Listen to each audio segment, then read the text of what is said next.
speed trap at the end of the start-finish straight, which went hit up ahead of him.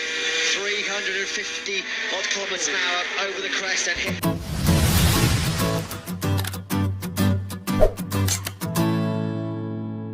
Last three races for the Spanish man on the factory Suzuki, but an excellent Friday. Top three, deja vu. Feels like they've been here before so far this year. Rins very, very fast when the pressure's on, and the 25 this year, 47s, and rather ominously, he said they were all so easy, so comfortable to do. So Quattararo, of the rhythm that they have, he feels like they've got the competitive package to fight for a race win. On the straight. Yeah, of course, yeah, they're very happy with his lap time, because he said yesterday he didn't have that, so this is also something where we need to focus on, because in a row fast, and so far he didn't do that. So that's our target for today, but yeah. Last night, he goes to Maverick. The pace was not good enough, and also he could not stop the bike with those tires. And then shocking to see the deficit he had. What was even more shocking than Yamaha, which was Rossi. So yeah, the speed deficit was rather alarming for Frank. They just how on earth he got himself in the top three. It just shows how he's riding the wheels of that Patronus Yamaha SR. In most days, all season long so far, but the Frenchman was less than happy to be out of the top 10 using the bike the way I want to, and I cannot understand why. I'm trying to keep calm because I'm very angry. He is, of course, on screen just ahead of his temporary teammate Michele Pirro, who set that speed record here in Mugello. Me too. Whether the extra temperature in the track was a factor, although it didn't really seem to disturb day yesterday. Unfortunately, not quite the same feedback from Juan Mir, who said he had work to do overnight. Instantly feeling very confident on the bike. I'm wondering if we have any calculation with you. I also compare as well during the weekend in Mountain for us. Even with high potential we have. But yeah, he was from the from Friday, I mean. He got traffic in his train gap yesterday. So I think he will be strong, I think. Can I ask? Yeah, more like rider preference, I can say. And fixed some issues ahead of today. Zarco had his 3 weeks fixed this morning. He's won the years tonight. Miguel Oliveira had an exceptional day yesterday. Good deal around really for KTM. This new, and particularly on stability coming out of corners, which of course is helping their acceleration and certainly helping their top 3-3-1 improvements. Also, so far for Pirro, that's put him in the top 10. And Ika Lecuona, overall standings down to Their feet on the ground, but they were very surprised and pleasantly so yesterday. He in the armoury of Brad Binder's speed. He is really switched over to that new chassis as well, so it'll be interesting to see how. No, Steve, you must have heard with the noise there. Both of Miguel's are now the new chassis. Okay, sorry, misunderstood there. Yeah, well, yeah, KTM were really blitzing it through the speed trap at the end of the start-finish straight, which went hit up ahead of him.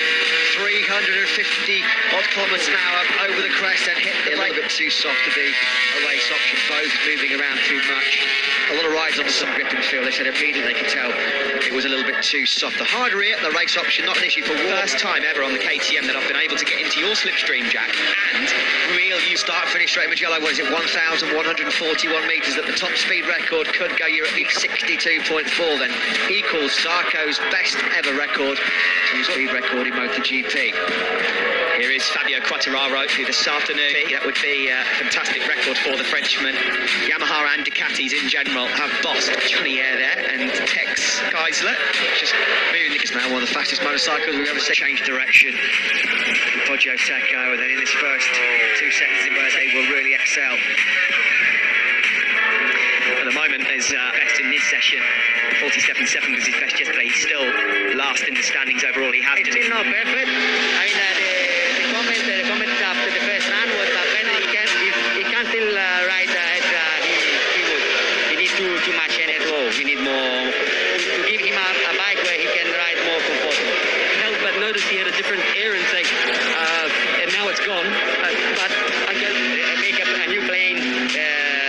Give us a few words on signing up a contract, because in racing in this moment 3 years contract is very long term to go, and in the last 6-7 years it's every year stronger and stronger, and this yeah, thanks very much time, and you can see how much time he loses, particularly around turn 15. But it seems to be that final corner at the moment for Joan Mir that is causing the big problems, because everywhere else around Corinteo, right-hander, long right-hander, and then in from Miller already in the first sector, up by exactly, short-lived. Hot laps coming in from a place for the 46.294. Miller and Quartararo, though, race winner. Well, he said yesterday, Jack Miller, that these soft tyres are going to be great for qualifying. 5.19 set by Marc Marquez, and that's why Marini was going so strongly. He's tucked right in behind Jack. Lap coming in by him. Here comes Swiller Miller. Is he going to take over the top of the timesheets? Over the line, Quartararo is not safe at the moment, and he's still got Luca Marini corner. He's going to better his 45.8 now. Let's get him over the line. Fabio Quartararo, will he? 5.701. Yeah, great lap time that. You can just look at the. Is he going to continue? No, that's better. That's more like it from the Spanish rider. A 46.225. There then, already in top 10, 7th at present. This could be a lap good enough to put him up. There's Rossi then. Yeah, Mir's time's gone. He did exceed track limits. That's Suzuki, man. On board with Rossi through Bacchini. He'll start winding up the power now. 21st right now for Rossi. Any improvement? Well, it's a better lap time, a 47.3. Marc Marquez, 8 tenths down. 17th at the moment. He's now behind Alex Rins, who's currently 4th overall. Rins, in fact, goes to 2nd. With a 46. Real confidence, hasn't he, on soft tyres? We've seen him going into Q2 quite regularly of late. And that wasn't a fantastic job of trying to correct the mistake of last time around. A 46.113. Two Suzukis in the top 3. Is doing on this older Yamaha, the slowest machine on circuit as he goes. Second as Stouts, 2 kilometres an hour down on the start-finish straight. To be top 3, Steve, was such a blatant. Spargaro is about to round turn 15 on his Aprilia to try and now surely move himself up into, of course, the Aprilia not famed for its top speed. We know it's a very sweet handling motorcycle as well, which will help. Lap here coming 3 lap though coming in from the Spaniard. Doesn't feel like we're far away from an all-time lap record here in Mugello's lap. He's dropped down to 9th. So 1/10 down through sector 3. Yeah, he must be. He is. You're absolutely right. Marc Marquez is waiting for someone. 4 from Lorenzo Savadori. Good job that by Savadori. Latter stages. It looks like both men, Matt, are on their way. It was cancelled for exceeding the track limit. So Nakagami with more work to do. Bacchini corner. This should be a lap that secures his late charge to guarantee his spot in Q2 later on. Miller goes second. Great lap. A 45.456, but someone has gone down, and it is Maverick Vinales. So yellow flags. Landed hairpin. Didn't quite settle going in there. Tried to save it, but front end gone. That shows you, even though it's on board, it was never settled. Just sort of plonked off the side of it, didn't he, Maverick Vinales? Big record, but he's been pushed down to 17th place right now, but he's trying to make amends on course. That's not the optimum line you would feel around Corinteo.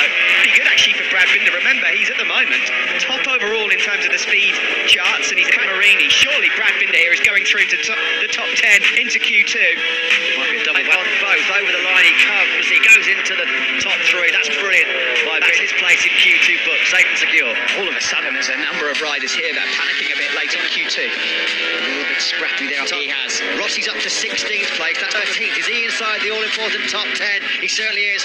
P5 for number 5. In the shape of Marc Marquez. Now, they come around the final turn here. Morbidelli also on a good lap. It looks like Maverick Vinales is his reference. Across the line, is Marquez also going to get through to Q2? Here comes Alex Rins across the line. That the Corinteo corner late on has proven really costly for Maverick Vinales. Vinales out of the top 10.